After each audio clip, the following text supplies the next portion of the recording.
Bonjour à tous, c'est parti pour une nouvelle vidéo. On s'attaque à un gros morceau, je voudrais vous parler effectivement de pourquoi j'abandonne mes livres. Et ouais, j'abandonne mes livres. Et je vais même te dire un truc, ça m'arrive tout le temps. Premier point, les raisons les plus évidentes. J'abandonne mes livres parce que ça ne me plaît pas. Parce que je ne passe pas un bon moment. Parce que finalement, c'était pas le moment de lire ce livre-là. Parce que je ne suis tout d'un coup plus du tout d'accord avec ce qu'on me propose. Parce que j'ai un autre livre que je veux absolument lire là, maintenant, tout de suite et que ça peut pas attendre. Parce que j'ai autre chose à faire. Parce que tout d'un coup, je suis perdue, j'ai eu besoin de faire quelques recherches et j'ai perdu le fil. J'abandonne mes livres parce que c'était pas le bon livre au bon moment. Je doute bien que je vais essayer de t'en parler un petit peu plus de pourquoi j'abandonne mes livres. Et pour ça, je vais faire appel à un grand monsieur. Je vais faire appel à Vincent Jouve qui a écrit La lecture et qui nous explique ce que c'est qu'un lecteur et ce que c'est que de lire. Bon, avec des mots très érudits qui sont un peu chiants au bout d'un moment, donc je vais essayer de paraphraser le tout. Et je vais t'expliquer ce que c'est qu'un lecteur actif et naïf, ce que c'est qu'un contrat de lecture et pourquoi les deux réunis quand tu lis, ça fait que des fois tu abandonnes. Et Vincent Jouve, il a tenté de répondre à la question qu'est-ce qu'un lecteur? Pour moi, et ça c'est la chose la plus essentielle, il y a deux sortes de lecteurs. Il y a le lecteur naïf et il y a le lecteur actif. Attention, hein, quand je dis naïf, je veux pas dire débile, je veux juste dire qu'il ne se pose pas de questions. Un lecteur naïf, c'est un lecteur qui rentre dans le jeu, qui est vraiment en adéquation totale avec ce qu'on propose sans se poser de questions. Le lecteur actif, lui, il s'en pose des questions, c'est là la différence. Le lecteur naïf, c'est moi, quand je me plonge dans une romance new adulte et que je sais qu'il faut pas que je me pose de questions. Par rapport à moi, ce que j'attends d'une lecture, si je me mets en mode lecture active, je vais détester. Si je me mets en mode lectrice naïve qui a juste envie de passer un bon moment et qui accepte tout de suite ce qu'on me propose, je vais passer un super moment et je vais adorer et je n'abandonnerai pas ma lecture pour cause d'énervement. Le lecteur naïf, c'est celui qui ne verra pas la fin du thriller, c'est celui qui vraiment jouera le jeu. Ok, vas-y, propose-moi ton intrigue.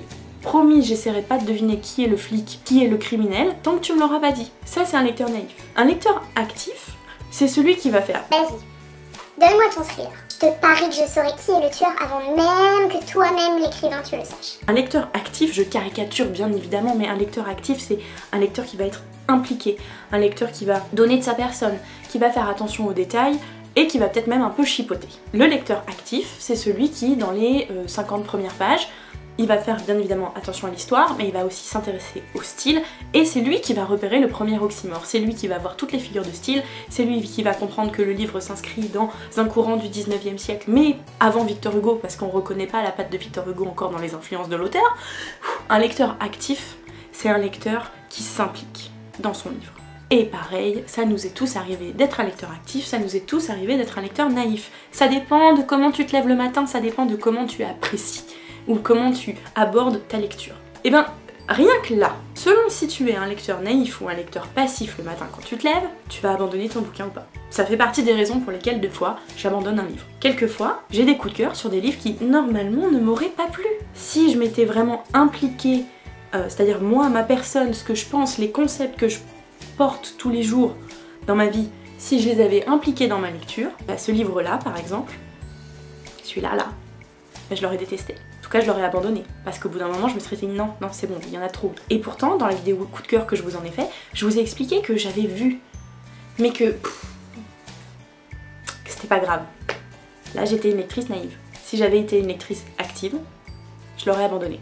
Deuxième chose dont je voudrais absolument vous parler, qui justifie souvent les abandons de ma part, c'est le concept de contrat de lecture. Un contrat de lecture, vous en avez tous passé avec vos auteurs. Ça se passe entre l'auteur et le lecteur. Le contrat de lecture, il se situe dans les 10, 30, 50, 100 premières pages de l'ouvrage, selon sa complexité et sa taille. Et c'est ce que vous allez comprendre de l'histoire qui vous attend, ou en tout cas de ce que l'auteur a essayé de mettre en place dans les premières pages de l'ouvrage. Un exemple tout bête, mais qui est parlant. Chanson douce de Leila Slimani. Ce livre-là, le contrat de lecture, vous l'avez dans les 3 premières lignes. Ça vous donne ce que vous allez lire par la suite.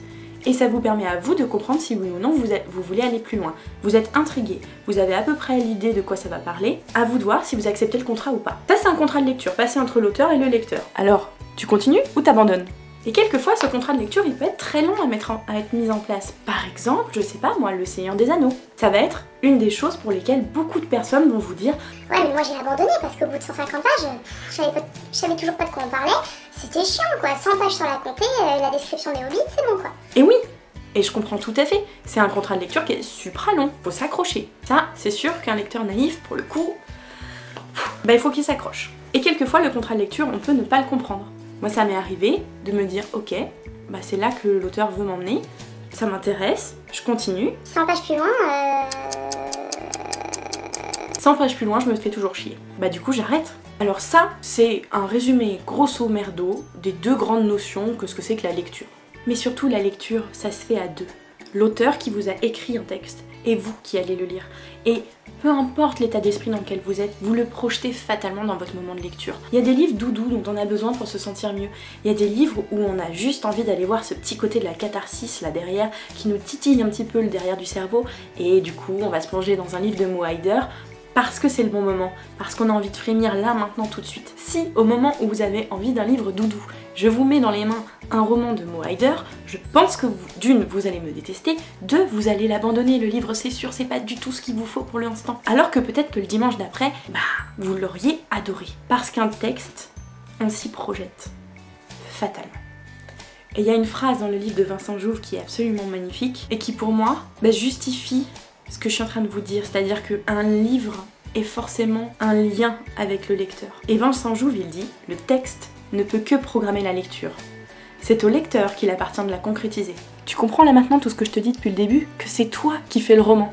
Ok, l'auteur il l'a écrit, mais c'est toi qui le finalise ce roman. Et si tu n'y arrives pas, tu as le droit de l'abandonner. Donc si je vous dis que la romance nu adulte, c'est pas pour moi, c'est une bêtise, parce qu'un jour ça le sera. Parce qu'un jour, moi, je serai dans de bonnes dispositions pour le lire et j'aurai envie d'en lire et j'accepterai le contrat de lecture qu'on en a fait à la base, je serai une lectrice entre le naïf et le actif et je concrétiserai le texte. en kiffant ma race, c'est tout. Voilà pourquoi j'abandonne mes livres. Soit que le contrat de lecture ne me plaît pas du tout, soit que c'était pas du tout le bon moment, soit que j'ai l'impression de pas du tout comprendre le texte et que j'étais pas nécessairement le lecteur que l'auteur voulait que je sois. Et au final, si j'abandonne mes livres, c'est parce que je veux conserver mon droit à la curiosité. Parce que si je m'enferme dans un livre qui ne me plaît pas, si je m'acharne à aller jusqu'au bout, je vais être dégoûtée. Si je termine un thriller qui ne m'a pas plu, mais si je vais vraiment jusqu'au bout, ça me prend des semaines, j'en peux plus, et je peux te garantir que la prochaine fois je dirai non. Voilà pourquoi je suis partisane du bon livre au bon moment, et que s'il faut que j'abandonne mon livre pour revenir dessus des mois plus tard, ou peut-être même juste 3 jours plus tard, ou peut-être jamais, eh bien je le ferai, mais alors sans aucun souci, parce que la lecture doit rester un plaisir. Si vous avez envie d'aller un petit peu plus loin dans la réflexion autour de la lecture, du coup je vous recommande vraiment la lecture de Vincent Jouve, mais je vous recommande aussi de mettre votre nez dans Les plaisirs du texte de Roland Barthes, qui est un essai très intéressant aussi, un petit peu plus difficile à lire, mais très sympathique. Et sinon vous avez les fameuses figures de Jeunette, alors les figures 3 du coup, c'est là qui parle de la lecture, mais mon préféré d'entre tous et qui est très abordable, c'est La lecture comme jeu de Michel Picard, qui est très sympathique et dont Vincent Jouve s'est beaucoup inspiré aussi. Voilà, c'est tout pour cette vidéo discussion, j'espère que ça vous aura plu, n'hésitez pas à me dire si vous aussi vous abandonnez vos livres et pourquoi la plupart du temps vous abandonnez vos livres, et surtout s'il vous arrive de remettre le nez dedans après. Sur ce, je vous laisse bouquiner et moi je retourne lire ce livre que peut-être je vais abandonner. Et attention, toi aussi t'as le droit d'abandonner tes livres, t'as même le droit de les lire jusqu'au bout, t'as même le droit de les caler sous ton lit, t'as le droit de faire ce que tu veux quand tu lis. Et si t'es pas d'accord avec moi, t'as qu'à lire Daniel Pénac.